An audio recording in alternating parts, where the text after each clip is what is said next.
Starting off in our number 10 spot, we have the Movement for the Restoration of the 10 Commandments of God. This cult with the catchiest name was founded in Uganda by 4 ex-Roman Catholic priests, 2 ex-nuns, and 1 former sex worker, and it was initially said to really emphasize the 10 Commandments. Apparently, these leaders thought that the Roman Catholic Church had really just abandoned the 10 Commandments, and they wanted to bring back some rules. They couldn't just focus on these rules, however, they also had to have some sort of doomsday prophecy as well, like all good cults do. They claimed that the apocalypse would come on December 31st, 1999, and in anticipation of this, a bunch of the members sold all of their possessions, so of course, they were pretty irritated when the world in fact did not end. The leaders scrambled and instead altered their predictions, saying that the Virgin Mary would instead come on March 17th, 2000, and that she would bring them all to heaven. The followers continued to believe this, and on March 16th, they had a huge feast. The following day, on March 17th, police arrived to where the cult resided and found that an explosion and fire killed hundreds of members of the group. At first, they thought this could have been a voluntary event, but soon they saw the signs that pointed to this being a mass killing. The leaders likely took the lives of the followers because they could not pay them back, and they also knew that their quote-unquote prophecies were false. At first, it was thought that the leaders were among those whose bodies were found, but that isn't quite the case. No one is exactly sure if they ended up losing their lives, or if they instead fled the country, which many believe to be the case. At this point, there is still a warrant out for their arrest, so while the authorities have never officially confirmed that they are on the run, it truly is the most likely scenario. In our number 9 spot today, we have Aum Shinrikyo. This cult was founded by a man named Shoko Asahara, and he claimed to be the reincarnation of the Hindu god Shiva. He said that he was destined to lead his followers to salvation once the apocalypse came, but then once he lured in followers, he claimed he could also teach them to levitate and develop telepathic abilities. Apparently, those who were the most skeptical, he allowed them to drink his bathwater. Not really seeing the connection on that one, to be totally honest, but those are just the facts. The cult continued to grow and drew in influential and wealthy people, and this is where things really took a turn for the worst. This group went on to attack Tokyo in 1994, which took the lives of 7 people. Then, in 1995, they released gas into the Tokyo underground, which led to 12 deaths, 50 injured people, and more than 5,000 people with temporary vision problems. In the end, Asahara and 11 of his disciples ended up being arrested and charged for these crimes, and after standing trial, they were all sentenced to death in 2004. In our number 8 spot today, we have the Narco Satanists. Founded by a man named Adolfo de Jesus Constanzo, he was at one point a drug dealer and also the leader of a horrifying cult that was nicknamed the Narco Satanists by the media. Adolfo's followers believed that he had magical abilities, but in the worst way possible. He required his followers to kidnap young men, who Adolfo would practice horrible, sadistic rituals on, and ultimately take their lives in order to replenish this magic that didn't exist. It's an absolutely horrific story, and this carried on for years until the disappearance of Mark Kilroy. Mark was a Texas college student who was in Mexico for some fun over spring break in 1989, but sadly during this trip he was taken by the cult's followers. Mark's friends quickly noticed his disappearance and began searching for him, and this led to a border-crossing manhunt, and authorities quickly revealed what had been going on,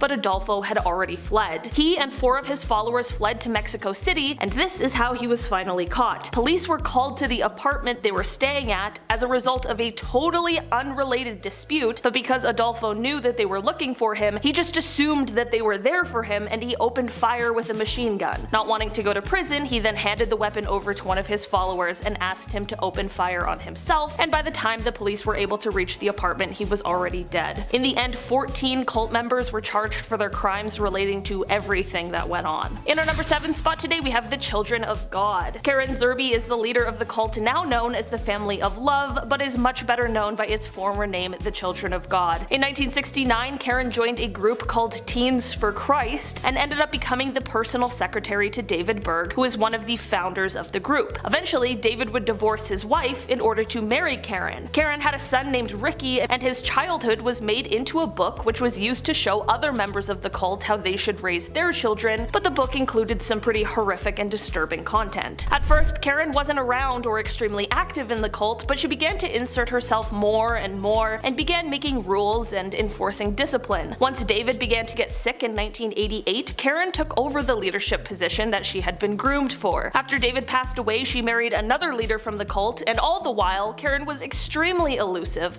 so much so that some of the followers didn't even know what she looked like. This cult has actually seen a few celebrities over the years. Jeremy Spencer, who is one of the founding members of Fleetwood Mac, is a member of this cult. Joaquin Phoenix and his siblings were unfortunately subject to this terrible cult when they were growing up, but they all chose to leave later in life and as adults have spoken out about it. Unfortunately, Karen is still active as the cult's leader, even though she most definitely should be in prison, and she still remains in hiding, living off of what money she could collect from followers. In our number 6 spot today, we have the Rajneesh Movement. Bhagwan Shree Rajneesh first became known in the 1960s as he traveled through India speaking out against socialism as well as aspects of mainstream religion. While speaking out about these things, he also advocated for a more open attitude when it came to human sexuality, and it's this stance that quickly earned him the nickname the Sex Guru. By the 1980s, he had taken his teachings to the United States, where he opened a facility known as Rajneesh Puram in Wasco County, Oregon, but this quickly upset the locals in the area. Not only were there legal battles surrounding his construction, but there were also crimes being committed by the followers of the Rajneesh movement. And we're talking about really serious crimes. There was a mass food poisoning attack with the Salmonella bacteria, which marked the first known bioterrorism attack in the history of the United States. And if this wasn't bad enough, there was also the attempted assassination of United States Attorney Charles H. Turner. Rajneesh didn't take any responsibility for these crimes and instead blamed his personal secretary and her supporters, but despite this denial, he still found himself deported, after which he returned to India. Here he continued to run the Poon Ashram until his death in 1990. Honestly, the story is absolutely bonkers, the crimes are massive, and the entire thing is just very bizarre. In our number 5 spot today, we have NXIVM. This cult was founded by a man named Keith Rainier, and on the surface level, they marketed this group as a multi-level marketing company, but instead it was definitely a cult and a front for disgusting crimes. Keith started off this multi-level marketing career with the company Amway, and by 1990 he had started his own, which ended up getting shut down for being a pyramid scheme. In 1998, NXIVM was founded and was originally called a personal development company and was supposed to help with self-improvement. There was a 12-point mission statement which was recited during the cult classes where they purged themselves of all envy-based habits. There were different modules for classes like relationship sourcing, which helped the members explore ways that they could financially benefit if their partner passed away suddenly, or another class where they only learned about psychopaths and their followers. Eventually, the cult leaders started to branch out and form different organizations related to the cult, and long story long, this cult was not for self-improvement, but was involved in some extremely terrible things. In 2018, Keith was arrested and charged, and in June of 2019, he was convicted for conspiracy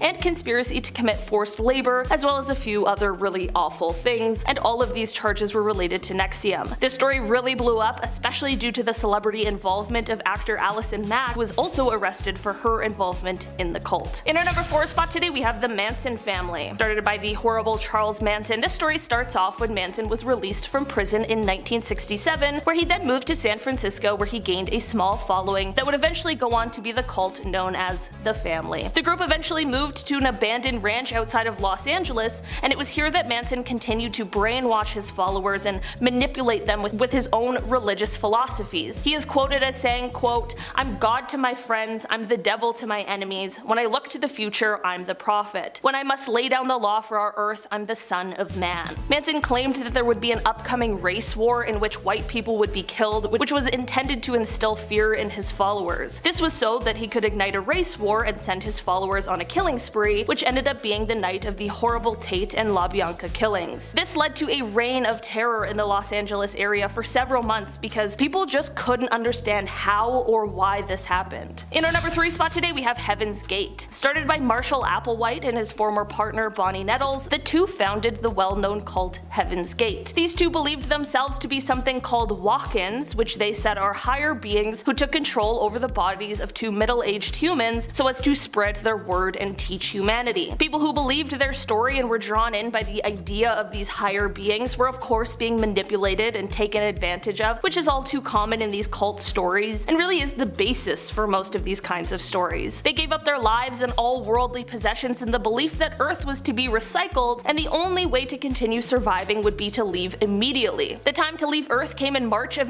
1997 when Marshall claimed that they had a spacecraft that was traveling to the comet Hale-Bopp. The catch with this spacecraft, however, well, Marshall told them that they needed to stage all taking their own lives in order for the UFO to take them to another level of existence above humans. 39 members of this cult, including Marshall himself, took their lives over the course of the next few days. This was the largest event of this kind since the next point we're going to talk about, which brings me to number 2, the People's Temple Full Gospel Church. Jim Jones is certainly one of the most well-known people on this list for all of the wrong reasons. He is the man who claimed that he was the reincarnation of Jesus, Buddha, and Gandhi, and he founded the cult, which was originally called Wings of Deliverance, but he later changed the name to the People's Temple Full Gospel Church. After an expose in the New West magazine about the things going on in this cult, he ended up moving the group from the United States to Guyana. From here, there were claims of horrible things and human rights violations, which led to an investigation. People found out that some of the supposed members of this cult were actually being held against their will. In the end, with all of this going on, Jim managed to convince his followers to all take their lives in one massive, horrible event, and this day has gone on to become known as the Jonestown Massacre. A total of 918 people died that day, including Jim. In our number 1 spot today, we have Synanon. What originally started out as a drug rehabilitation program founded by Charles Diedrich in 1958, things quickly changed and this began to turn into a sort of group that shared these truth-telling sessions. At first, it was known as The Game before the 1970s when Synanon was officially born. The founder, Charles, as he began to get some kind of power, he grew greedy and hungry for more. This led to him starting to charge insane fees for his members, as well as forcing the members to do extreme physical labor. This is all bad enough, but it gets worse. Anyone who tried to shut this little community down would be met with an attempted hit on their life. Charles developed a list for anyone who challenged Synanon, and this included a lawyer by the name of Paul Morantz, who actually almost died as a result of the hit that Charles had put on him. In 1991, Synanon finally met its end when it was shut down for tax fraud, destruction of evidence, and terrorism, and Charles passed away just 6 years later. Cut Cult is number 10, and they quite literally cut themselves out of a different cult, Summit Lighthouse, their origin. In 1975, founder Elizabeth Blair Prophet pitched herself and her husband as messengers of ascended masters who were believed to be spiritually awakened ancient beings. Because of branching off of one cult wasn't apparently enough, this couple tossed in some other cult elements from Christian Science, the I Am movement, and general doomsday cults. Mix that together and shake, and you've got a married couple siphoning money out of growing congregation members to buy land in Montana, which was to be their apocalyptic safe haven. Members worked themselves to the bone and drove themselves into debt, clamoring to reserve a spot in the safe haven and build their fallout shelters. This cult held their flock from leaving by stranding them in this haven, now bankrupt and with nowhere else to go. They used tactics like sleep deprivation and manipulation against any who tried to depart. The prophet retired, not died, just retired one day in 1999 and passed in 2009. Since, the church is still run, but with endless legal issues and succession debates. Builders of Adytum is number 9, and it's a super chill group if you can get behind mystic rituals, magic, prophecies, and clairvoyancy. Paul Foster Case, a Catholic Freemason, founded this group in 1922. He combed the teachings of Esoteric with tarot cards, Masonic imagery, and the Kabbalah. Quite a power combo. Anyways, Case saw himself as not divinity, but a man sent to, quote, accept the enormous responsibility of founding an order dedicated to the welfare of all of mankind. And that's kind of what he's done. This group has had a following of 5,000 members worldwide, excluding those followers who don't pay the membership dues. Like Jesus, who many believed was trained in the Kabbalah, members of BOTA aspire to build the inner temple, to construct the Holy of Holies within. People of all faiths are welcome to study the teachings of this order. There has been some rumors that BOTA won't allow any LGBT members to advance in their spiritual journey past a certain level as they are considered unbalanced, but with exception to that, this cult is pretty tame. No money laundering, no frauds, no harming of its followers. It's devoted to the study of mystic rituals, magic, religion, tarot, and ancient spirituality. It wants to sell you a lot of books and lessons, but that's about as dark as it gets. They even have known physicists, authors, and astrologers as part of their group. After the passing of Paul Foster Case, Ann Davis took over the leadership, but she's not as favored as the past Paul. Overall, they're said to have a slow and comfortable process and explanation of their information and practices. You can check out their website as well. Cults go Hollywood with number 8 in the countdown, the Aetherius Society. Known for its residency on Hollywood Boulevard in Los Angeles, this bizarre group starts in the 1950s with leader Dr. George King, who one day says to have received a cosmic transmission from the Interplanetary Parliament that explained that Aetherius, an alien from Venus, was our next messiah. King also believed himself to have spoken with many entities he saw as godlike cosmic beings or masters. Jesus is also one of those, and also from Venus BTW, and the Lord Buddha is another. Naturally, like many cults, Aetherius has predicted the apocalypse. However, the Aetherians of the past and present aren't doommongers like many other apocalyptic cults. While they know it's coming, they weren't told when. The Aetherians are also quite existential, practicing self-awareness and meditation, and are acutely aware of global climate issues and politics that affect the currents of our society and our planet. At the center of the Aetherius Society is a belief that around the world there are 19 holy mountains, each individually imbued with cosmic significance by George King. Mount Baldy in California is the object of their frequent pilgrimages. With energy they create from their prayer, stored in a crystalline battery and transmitted via radio signal, they endeavor to maintain global peace. You can check out this tranquil but bizarre cult on their website or their Facebook page. Classic rom-com or just comedic? Number 7 is Full Circle Cult. Why the glib comment? Well, this cult is founded and run by Andrew Keegan, best known for his role as Joey in 10 Things I Hate About You. So how did he go from acting to culting? In 2014, Keegan started his new spiritual movement aimed at spiritual millennials in hip and upbeat Venice, California. And Keegan's cult advertised itself as advanced spiritualism, or the highest spiritualism founded on universal knowledge. They also enjoy ayahuasca. This cult offers workshops and community meet and greets that allow for public interaction. Every week, a diverse group of congregants will take part in yoga, cultural gatherings, and ceremonies inside the 110-year-old temple at 305 Rose Avenue, one of the oldest buildings in Venice, California. It's also been used as a temple for multiple religions before this cult, which was probably part of the renter's appeal for Keegan. A year into running, Keegan faced fines for the distribution and sales of alcohol without a license when undercover ABC agents confiscated several containers of kombucha that were apparently brewed a little too strongly. This group has also been known to enjoy a little bit of the Mary Jane on the side too. While we don't know if there's any sinister intent in this group, we do know that it has struggled. Due to big companies like Google and Snapchat moving into the area, rent got too high for the group by 2017, and they're forced to leave their temple. Keegan promises though that the cult isn't over, and rather a new level is coming, including sound healing, education, medical type practices, food, and health. This name changer of a cult is number 6, it's the Moonies. Founded by Sungyoung Moon in 1940s Korea, this cult is now called the Unification Church and has had many other names. While born in North Korea, he was eventually imprisoned there under a false accusation from the government, and when released, Moon fled to South Korea. Before this had occurred, Moon had already been preaching and had his first vision of Jesus appearing to him with the task to establish God's kingdom on earth. With his newfound prison freedom, Moon started his church in South Korea, a mix of Confucian and Christian beliefs mixed with divine prophecies. With that, Moon created the new Bible. Unlike many other cults, this one got big, sitting at around 10,000 members in its prime. When Moon held the infamous mass weddings, they required stadiums for the thousands of attendees. A rejecter of romantic love, weddings were the holy marriage blessing ceremony, a core ritual at which couples are removed from the lineage of sinful humanity and engrafted into God's sinless lineage. In the 70s, the Moonies made their way to the US, where they reportedly separated college students from their families through brainwashing. They've also been accused of deceptive recruiting methods,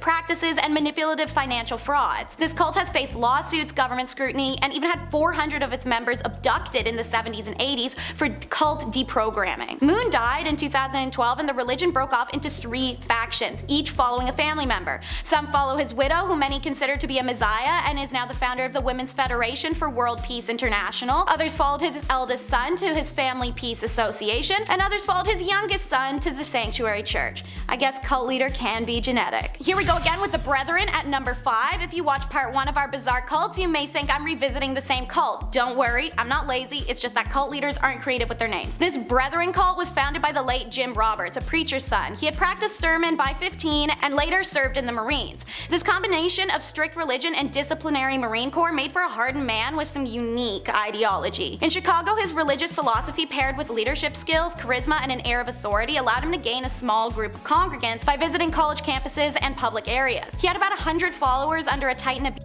told at the time he ordered everybody to drop out of society nomad style in 1971. He had explained the decision in order to secure a place in heaven, people had to begin purifying themselves, according to the passages of the Bible. Brethren must forsake their families and friends and all material goods. You sew your own clothing and you eat from the dumpster. And of course, all money goes to the leader. Laughing and dancing are a huge no-no, as are children playing and anyone accessing medicine or medical care. Naturally, the cult has been accused of negligence for allowing its members to suffer or even die from perfectly curable illnesses. The only acceptable transport to them is bikes, buses, and hitchhiking to get around. Men wear their hair short and have long beards, and women wear long tunic dresses. Women, of course, are subservient to men, and everyone was subservient to Roberts while he was still alive. In 2015 that changed, as Robert passed from cancer left undiagnosed from his hatred of medicine. But most converts didn't change anything and remained nomadic. Many are still out there. Thanks to the coordinated efforts by parents of cult followers who created the Roberts Group Parent Network, several members have managed to be deprogrammed and returned home. Eckankar, a fun word that I'm probably pronouncing wrong, is number 4. Eckankar and all its frivolousness was made possible by founder Paul Twitchell in 1965. It's a New Age religion group, and like many other New Age religion groups, it was really just code for a jumble of mysticism and Eastern philosophy mixed with yoga, meditation, tarot cards, and made-up iconography. Believing all members have ancient roots going back 10,000 years, they were to be given a new name and learn the secretive language of the Eckanars. All of it done in the name of the group's meditation ritual where one chants, "Ha!" and separates their soul from their body. Dreams are regarded as important teaching tools, and members often keep journals to facilitate studies. Eckankar teaches that spiritual liberation in one's lifetime is available to all, that it is possible to achieve self-realization. This group started in Minnesota, Canada, and it's now spread throughout the country, and it's made its way to others such as Europe and Asia. But it's primarily practiced here in North America. Since Twitchell's passing, this group has had several successors and remains popular today. Despite being a registered non-profit, the group sells its founders materials for a hefty profit, and there are allegations that virtually all of the books are plagiarized. Come on, you know by now cults love fraud. Happy Science could have you looking sad in number 3. Far-right nationalism meets New Age spiritualism in the Japanese Happy Science cult. Founded by Ryuhei Okawa in 1986, he had been a cult member himself in the Godlight Association. Okawa decides to dip and start his own cult of personality when he realized that being a cult leader could prove to be a lot more profitable than being an anonymous corporate employee and a cult follower. Okawa pitches in his sermons that he is a human incarnation of a supreme being called El Cantare, who combines Christ and Buddha and Muhammad and every other prophetic deity to create a 9-dimensional heaven with him at the head, and of course can communicate with the celestial. He predicts that some of these celestials might visit us one day bearing the apocalypse. He's also convinced that there's a space alliance that forbids any kind of interstellar attacks or war between planets. Apparently some representatives could already be here, living among us, so remember that the next time you start trash talking the aliens. Here's where the strangeness picks up a notch. He also created a massively complex mythology of New Age nonsense while simultaneously founding an extremist political wing called the Happiness Realization Party. His party advocates the vicious Japanese nationalism devoted to denying historical cruelties, advocating for conflict with China and North Korea,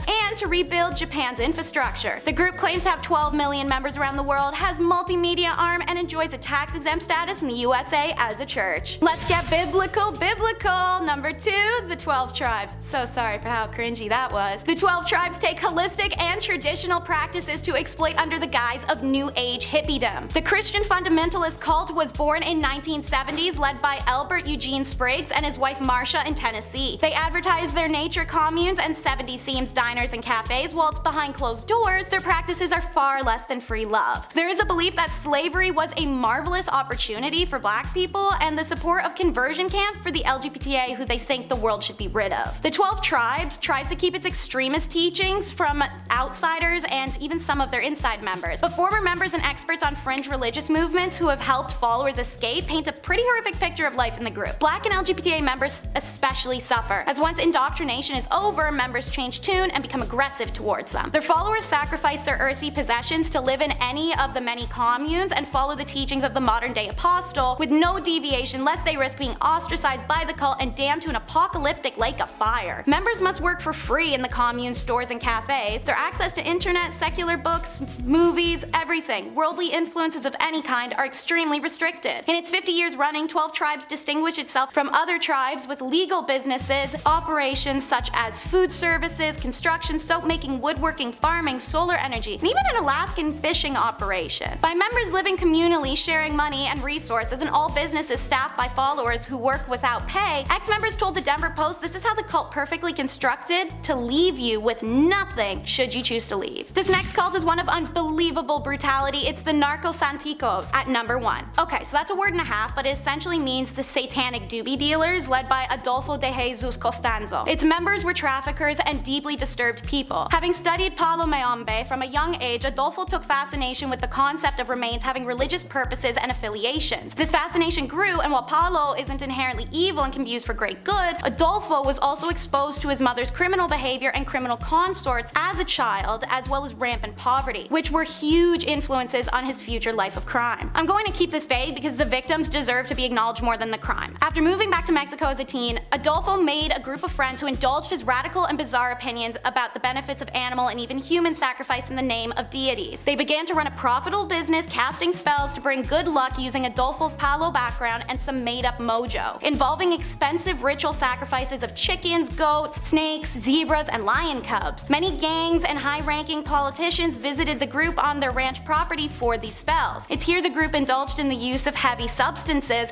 and the religious factor was metamorphosized into dark magic intensely. Believing the magic he took from Palo Mayombe may be the success of their cartel and the spell business, Adolfo realized that if the dead bones in his Naganga altar worked this well, how well would live ones? Tragically, this realization resulted in the sacrifice of over 20 people, which most had incredibly inhumane ends. The cycle breaks, however, with Mark Kilroy, an American who had been abducted and sadly perished by the group's hand. American authorities put pressure on Mexico and forced their police to find out that a cult leader had been under their noses all along. Adolfo refused to go to prison and went down in a literal blaze of glory, never facing punishments for his crime. 14 other members were arrested and charged, and American authorities still wait for the release of 3 of these members from life sentences in Mexico for their turn to be prosecuted in the USA. In at number 10 is the Brethren, and it's way less cooler than it sounds. Living an almost Amish way of life, this pilgrim-esque cult is actually led currently by one of Forbes' richest men alive, who lives in a $5 million mansion while his followers aren't even allowed to travel outside of their communities. They have small sites around the world and follow some extreme expectations such as men must work at their exclusive businesses, women stay at home. Brethrens are not permitted to eat at non-Brethren restaurants, stay in hotels, or even live in apartment buildings in a non-member neighborhood. They can't have a swimming pool or use a computer unless it was created and approved for Brethren use by a Brethren company. The internet is a pipeline to filth, so Brethren businesses provide cell phones and computers with a software called WordX that permits only word processing, spreadsheets, accounting programs, and email, but no internet. Women are only to dress from neck to wrist and neck to ankle coverage styles and have a ribbon or scarf in their overtly long hair. Men need to be clean shaven and dress in business casual. Brethren children are to live at home with their parents until the day that they are married. Typically the women get married young because their purpose is to be a dutiful wife and produce lots of children. The Brethren genuinely believe that those on the outside of the cult, especially those who left, are evil and living life wrong. Getting kicked out or withdrawn from in this community keeps members in check, as losing this lifestyle means being condemned to hell to them. It can be argued between their messiah being a man of God figure that changes from one billionaire to another every so often, and their exclusive, strict, and elitist premises is that these qualities seem to be an antithesis of what religious movements are supposed to be. But I guess that's up to their eccentric billionaire god. In at number 9 is Crazy for Coconuts. It's a little confusing, but here goes. This German nudist dude, August Engelhardt, was so devoted to the consumption of coconuts that he started a cult about them. Loving nothing more than chafing sand and a good sunbird, Engelhardt loved sunlight and the tropics, so he started a group of like-minded individuals in Papua New Guinea. While the others were a little more normal at first, Engelhardt went hard and only consumed coconuts from day one. He was convinced that the sun was the source of all life, and the coconut, because it grew on top of palm trees closer to the sun than any other food, was clearly the best food in the world. He used his big fat inheritance to publish journals about his coconut beliefs in order to develop what he called the Order of the Sun, wherein members would worship the sun with him. It worked, mostly because it was his money that was shipping people out there. Free relocation to the tropics to eat fruit and dance nude under the sun. Come on, even I'd pack up, let's be real. Even at its peak, the cult never hit 100 members because they had a bad habit of, well, not surviving, only eating coconuts. There were no doctors, and this is an island known for venomous animals and potential illnesses that can be hard to treat. Accidents were also an issue, as many of these people had no idea how to navigate island living and were also physically weakened from, you guess it, only eating coconuts. Even Engelhardt was eventually wasting away from coconut exclusive dieting. He couldn't walk, was severely malnourished, afflicted with ulcers, he weighed under 100 pounds and was having seizures, all thanks to a diet of non-stop coconut and generally poor living conditions. politicians. Number 8 is one I struggle not to laugh about. It's the Prince Philip movement. Prince Philip had many titles and honors being a British royal, but did you know in a remote South Pacific colony he was actually believed to be a deity? This is a wild ride, but the Prince Philip movement, a sect followed by the Yehonanan tribe on southern island of Tanna and Vanuatu, believed him to be the pale son of an ancient mountain spirit. The origins of Philip's divine status and why he's assumed to be the spirit's son is unclear. It's believed this mountain spirit's son, though, would travel to a distant land marrying a powerful lady and in time return, which solidified to the people of Tanna the belief that Philip was the embodiment of the spirit when he and the queen visited Vanuatu in 1974 when he was still unaware of his status as a deity there. The love of Philip was so strong that the British resident commissioner in Vanuatu requested the special photographs on behalf of the people, which Philip actually granted. In return, they sent him a pig slaughter club that he posed with at Buckingham Palace for them. He also met privately with a group of 5 Tanna community members that were flown to Britain for a reality show meet and greet. The photographs of Prince Philip remained with the chief Jack Nevaeh, who died in 2009 having never saw his dream of the Duke's return to Tanna realized. For decades, 2 villages on the Vanuatuan island of Tanna have revered the Duke of Edinburgh as a godlike spiritual figure. At his passing, the peoples mourned deeply, and BBC reported that a private message to the Queen Elizabeth had even been given to journalists at scene, who conveyed it to the British officials before her passing. This one is kinda wacky in a fun way. Number 7 is Raelism. Rael has had a colorful life. Race car driver, cabaret singer, and alien communicator. He called the aliens the Elohim, and the pitch of his cult is that the Elohim are historically mistaken for gods by ancient civilizations and are the explanations for many of the great wonders of the world and historic advancements. He says Elohim had hybrid children with humans that were prophets to humanity for news about their origins. Examples of these prophets were said to be Buddha, Gandhi, Muhammad, Jesus, and of course Rael himself. They also believed Earth is in the age of apocalypse and we need to harness new scientific and technological development for peaceful purposes, and that when this has been achieved, the Elohim will return to Earth and share their technology with humanity to establish a utopia. As a result, on their compound in France and then Quebec, Raelians have sought to build an embassy for the Elohim that incorporates a landing pad for their spaceships, as well as gardens and temples. Rael's other interests included rampant banging, so of course he had a harem with the fun title Order of Angels. He was also super into the idea of cloning and created Clonade, an organization that engaged in the research of human cloning, but their 2002 claim of a successful clone is highly scrutinized, as no scientific proof was found, and it was also brought to the public attention. Most of the staff had no education in science. Regardless, the international Raelism movement claims tens of thousands of members, the majority in the francophone areas of Western Europe and North America and parts of East Asia. They often attract younger members due to their endorsement of LGBTA and women's rights, as well as aid in climate and nuclear protests. Also, the aliens apparently promised us alien pleasure bots, so I think some people just want to see if that's for real. My feet-phobic people, it's time to tune out. Number 6 is the foot reading cult. Let's unpack this whole disaster. To start, leader Hogen Fukunaga claims to be the reincarnation of both Jesus and Buddha and can diagnose followers' problems by simply examining their feet, and that they would die if they were not examined appropriately. But in reality, he is a money-grubbing millionaire who took advantage of the sick and fearful. New members were initiated by being forced to stay up for days and run around the streets yelling cheesy self-help book lines like "I am living a happy and healthy life," after they'd have the joyous opportunity of being shoved into private rooms where they're intimidated by thugs into giving the cult more money. Hogan charged a whopping $900 per foot reading sessions, and people who are conducting said foot readings are not qualified medical professionals in any way and have no idea what they're talking about. They take advantage of desperate people who come in for sessions looking for answers and end up leaving paying obscene amounts of money on sessions, ornaments, scrolls, books. There are numerous accounts of people who failed to attend all of Fukunaga's sessions and are guilt-tripped, told that they would die or their illnesses were their own fault. In 1987, the group gained official recognition as a religious corporation, and the businessman started raking in over $30,000 monthly from his scams. Naturally, the authorities are on his tail for tax evasion and 3 lawsuits of fraud, which in a 1-year window after turned into 1,000 lawsuits of fraud, totaling in 5.4 billion yen owed. Freedomites are number 5, and they are a subcult of a cult first started in Russia as an opposition to materialistic and governed society. Called the Dukhaborors, I'm not sure if I say it right, they came to Canada in 1899 fleeing persecution in Russia. Here they became the Freedomites, who insisted on 3 things: communal living, nudity, and anarchy. The Freedomites are a peaceful people, periodically setting fire to their shacks and then stripping naked and hurling their clothes into the flames. They became most famous for their all-nude public demonstrations to show opposition to the materialistic tendencies of society: taxes, economy, money, etc. And in the 20s and 1930s, they even stripped naked publicly to burn and detonate a whole slew of buildings to show their disdain for the government. They had been held accountable for 1,112 depredations and have caused 20 million in damage and taken 20 lives. In 1961, we saw the arrest of 120 Freedomites planning national sieges. The prisoners were of course sent to BC's Agassiz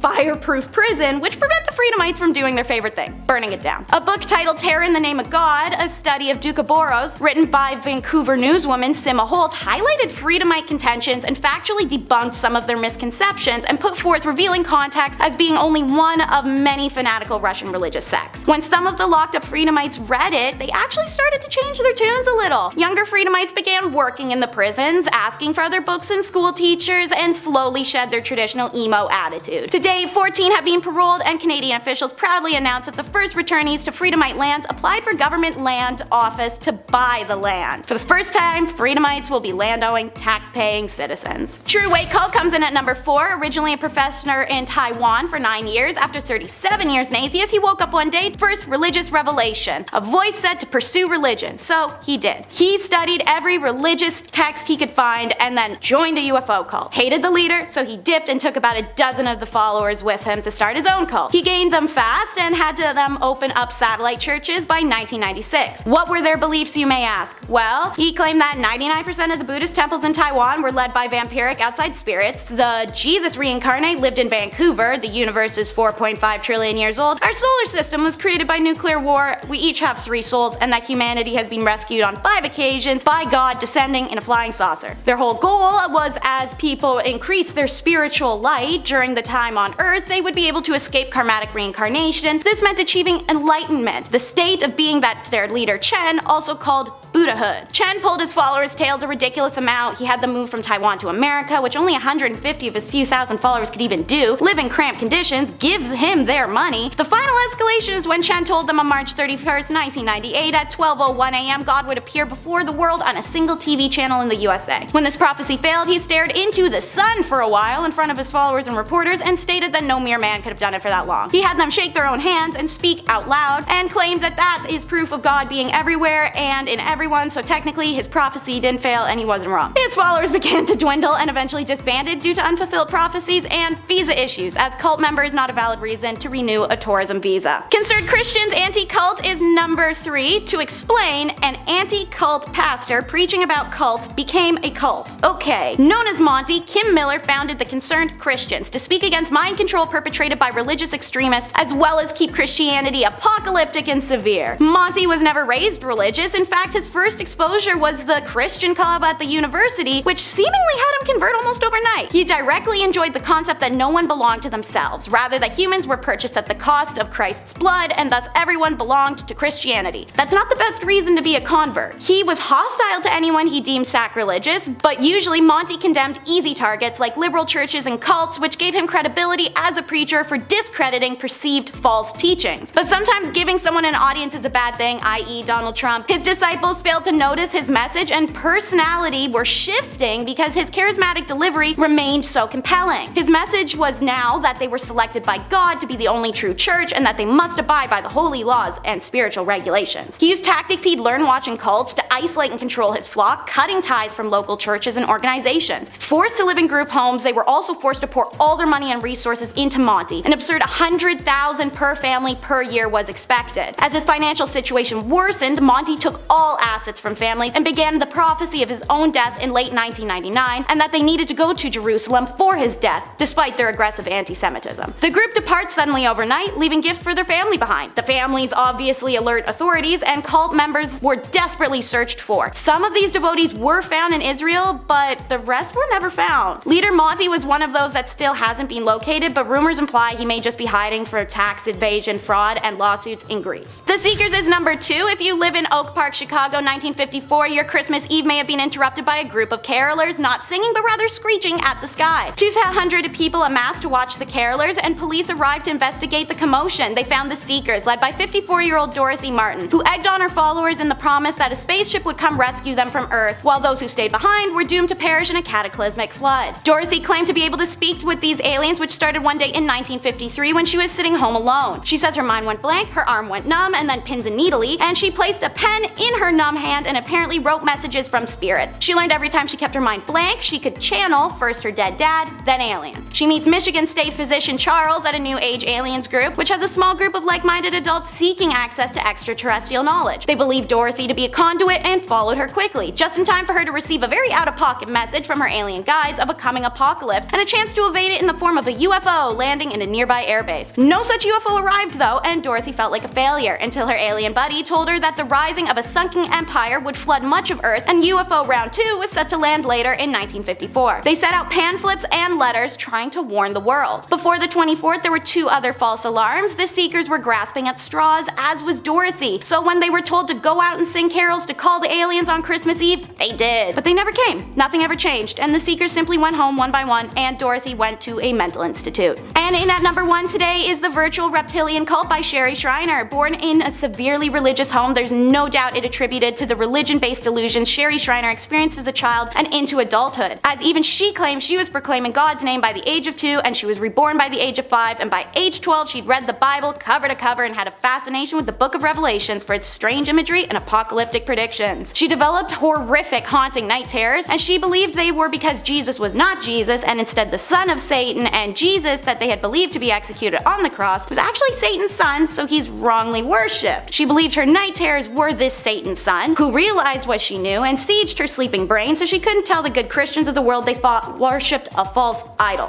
Whew. She'd given herself a new title as King David's granddaughter as well, and she believed that she had also discovered the alien agenda and that aliens are paranormal and creating the biggest deception of all time, and they aren't extraterrestrial but subterranean and live amongst us in secret underground bunkers. It's the early 2000s, so Sherry hits YouTube to tell the world her theory. Between that and her web domain in 2004, Sherry had an online following of 2,100 people who also believed that demonic alien reptiles were sent by Satan to take over the world. After lots of money grubbing and Sherry becoming rich off of snake oils, this goofy nightmare ends in tragedy when a follower of Sherry takes her own life on Sherry's advisement, and another had his significant other take his. Sherry passes away not long after herself in 2018, anticlimactic from natural causes. You can still visit her active website and YouTube channel today though. We're gonna start with one as old as creation itself, the cult of Amun. So, the reason certain branches of ancient religious god worship can be considered cults and others are just normal worship and ritual is based upon the level of devotion and credit a deity is given. Think of a modern cult, where your leader dictates all your decisions and thinking. In ancient cults that worship gods, they did the same, but without that god presently physically there to dictate them, the cult followers simply had to look to doctrine and legends. Amun was, to begin with, the local deity of Thebes, and when it was in an unimportant town. But when a Theban family took the throne in the 11th century of Egypt, they catapulted their favorite deities into national prominence. Amun became seen as a creator, the reason for life. More of the temples were erected in his honor, and his devout worship began. As 18th dynasty progressed, Amun, who had become merged with the god Ra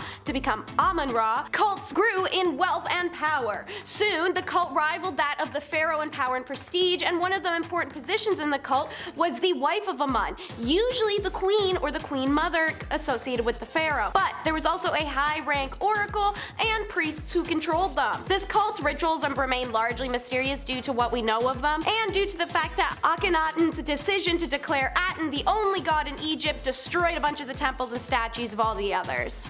Now to Greece, where their ancient society is famous for many things, but most especially cults. Let's talk Magna Mater, properly called the cult of Cybele. It came to Greece around the 5th century BCE with the ancient Indo-European people known as Phrygians. The ancient Turkish goddess was one of fertility, was believed to reside on mountaintops where, accompanied by lions, she ruled over the natural world. Then came the Attis part. Apparently Attis was a mortal who had spurned Cybele's romantic advancement, so she punished him with insanity, causing him to cut off his own junk and die. Eventually, Cybele had a change of heart and petitioned Zeus to allow Atticus to be resurrected. So, what did every priest in this cult do? Well, March 24th was known as the Day of Blood to the followers of Cybele. That is when some of her priests would make the same cut off themselves and offer up their blood on her altars. With their love of virility, the Romans took a dim view of this decision for men. For the cult to flourish in Rome, a substitution had to be developed. For those who wanted to celebrate Cybele but remain intact, they could sacrifice a bull instead of bulls. The Terrabolium, a ritual bull slaughter that, according to one admittedly hostile late Roman account, involved initiatives positioning themselves below the bull and showering in its blood. Speaking of cults with branches, how about one wacky cult that led to another, but they have opposite beliefs? Part 1. Clists. So, One day in 1645, while the Orthodox preacher Danila Filipovich is mowing his little cart over a hill in Russia, the Godhead himself descended upon Dan in his fiery cart, trailed by angels and seraphim to deliver godhood. That moment forward, Dan was the living God. He issued commandments like Moses. He announced that there was no teaching but his. From now on, the only book that mattered was the dove-like book written in the heart by the Holy Spirit. Okay, dude. After a decade, he meets Ivan Suslov, who's age 33, and decided to name this guy his Jesus Christ. According to legend, the dude did work miracles. Twice he was crucified and rose from the dead. The second time he was also flayed on the order of the Tsar, and when returned to Earth, a young girl covered him in a sheet that became his new skin. He levitated, he flew. With Danila, he visited heaven 3 nights in a row. Normal stuff. Suslov and Filipovich gained many followers. Their belief was that Jesus was born like any other man. He was no different from other men until age 30. Like Ivan, the Holy Spirit, like Dan, anointed him and made him God's son. And if the Holy Spirit could enter one man, it could enter others as well, even women. It stood to reason that there could be many Christs and many mothers of God. For all its prohibitions, the core of the Christian religious practice was about the conscious pursuit of their little known rituals are that of religious self-degradation and punishment, but also of chasing pleasure, even if it's in the woods with a couple dozen muddy people. Fight sin with sin was the motto. The Klists offshoot came to the exact opposite conclusion. Part 2, the Skopts. They made the suppression of at the absolute center of their belief. Like the Klists, the Skopts practiced their faith in secret. Their symbol was the dove, their patron was St. George, and their instrument was the knife. They called the removal of down there the mounting of the white horse, or receiving the Great Seal. And apparently there were greater and lesser seals. To have your nipples and the boys removed meant you were becoming an angel. To remove the pecs or breasts entirely and your John itself made you an archangel. And by the way, before doing any of these removals, the Skopts literally prepared for death potentially with a verbal farewell that sounds like the reading of the children's book Goodnight Moon. The Skopts was founded by Kondraty Salivanov, who was raised in a Klist cult. A prophetess there told him that he was the true son of God, and he set out to preach pretty much the same stuff as the Klists, only with the bodily removal thing added. Eventually, he had so many followers the authorities became alarmed. His disciples were exiled, he was imprisoned, and he claimed to be the deceased Tsar Peter III escaped from the grave. Peter's son Paul brings him out of jail, asks him, "Are you my dad?" Saliv replied that if Paul would take up his cause and cut a bunch of stuff off, "Bob's your uncle and I'm your spiritual dad." Paul did not. Instead, Saliv is confined to an asylum multiple times. Well, that was horrible. Let's talk about some caterpillar worshipping weirdos. 7th century cult. The Nihon Shoki was compiled in 720 CE to account for the creation of the world and the myths surrounding the birth of the Japanese nation. And in the year 644 AC, they list a hot new cult on the horizon, deifying an insect. A shaman named Uwaba no O disguised himself as a religious priest and went around preaching to people to abandon their belongings and submit themselves to Tokyo no Kami, who would then grant the devotees with wealth and longevity. Poor become rich, elderly become young again. Tokyo no Kami? This guy! The larvae of the Asian swallowtails. It's a big caterpillar. They apparently like Japanese citrus and pepper trees. Persuaded by oracles, witches, and wizards, and other believers he'd collected, peoples in towns and villages cast their food and belongings on the roadside and shouted, "The new riches have come." They also enshrined the insect on an altar and worshipped it with song and dance. The Nihon Shoki tells us after the followers of Tokyo no Kami cast away their possessions for no good reason, the loss and waste was extreme, and an official named Kawakatsu, the chief of the Hata clan, was so disgusted with the enormous waste and loss of rationale that he arrested and executed the cult leader. Mithraism. Like my duck duck goose joke, did I ruin it by asking? Probably. Mithra, the most important of Iranian gods, represented the sun, justice, contact, and war. And in Rome, during the 2nd and 3rd century CE, Mithra was the god of kings, a mutual obligation between the ruler and his warriors. The Mithratic sanctuaries were caves, which presented obvious limitations for ritual attendees, and the maze of underground tunnels leading to them acted as a labyrinth initiation. The initiates were organized into 7 grades: Raven, Bridegroom, Soldier, Lion, Persian, Courier, the Son, and the Father. Each rank had a mask resembling their assigned role, or a dress if you're the bridegroom. No organizational hierarchy seems to have existed and only men were admitted to the religion. Little is known about the initiation ceremonies as well. Ancient texts refer to baptisms and purifications and chastisements, as well as some fetters and liberations. Simulated or potentially real deaths and resurrections were part of ceremony, and murals at Capua in Italy show that the initiatives were blindfolded, kneeling, and prostrated. Tertullian, the 2nd century North African theologian, describes the test of courage assigned to the bridegroom. Weapon in hand, he'd have to force his way to a wreath, then once he succeeded, an official offered him a crown with the wreath. The candidate had to decline, saying Mithra alone was his wreath, and I don't know, maybe that was a big deal or something. In search of answers, cults were accepted and normalized in the Han Imperial Cult. During the reign of the Han Emperor Wu, the imperial government sponsored a large number of cults, many of which were connected to the emperor's own pursuit of immortality, whether it was the avoidance of death altogether, or transcendence, or some combination of the two. The cults worshipped by the emperor or on his behalf were spread out across the empire, and Wu frequently traveled to perform sacrifices or visit these sacred locations. The number of cults grew over the course of the Emperor Wu's reign, and there were frequent changes to sacrificial locations and sacrificial rites. The emperor believed that it was important for him to rule over a unified territory in order to perform the legendary sacrifices performed as the Yellow Theach had done before him to become immortal. As such, the emperor took over control of territory containing important cult locations and the 5 sacred peaks. The emperor also attempted to access the powers of local spirits to somehow demonstrate his authority over them and of the land of his empire. Many cults that they had established were disbanded after the emperor's death. We have no information about the practice of these cults when the emperor was not involved, however. And now for a cult that quite literally had the Book of the Dead. Archaeologists discovered a temple in 2021 when they were excavating the Saqqara, an ancient Egyptian burial site. That's right, y'all, recent discoveries. The monument was erected in Queen Neret's honor. The structure was situated next to a pyramid of her husband, Pharaoh Teti, who had ruled Egypt from approximately 223 BC to 2291 BC. Near the pyramid, a team of Egyptian archaeologists found the series of burial shafts containing the remains of people who lived during the 18th and 19th dynasties. These burials were part of Teti worshipping cults that had formed after the pharaoh's death. The cult seems to have remained active for more than a millennia, with people wanting to be buried near the pharaoh's pyramid. So far, the team has uncovered more than 50 wooden coffins, as well as offerings and bizarre cult items. One of the most fascinating objects found in the burial shafts is the 13-foot-long papyrus that contained the chapter 17 of the Book of the Dead, a manuscript from ancient Egypt used to help guide the deceased through the afterlife. Other discoveries are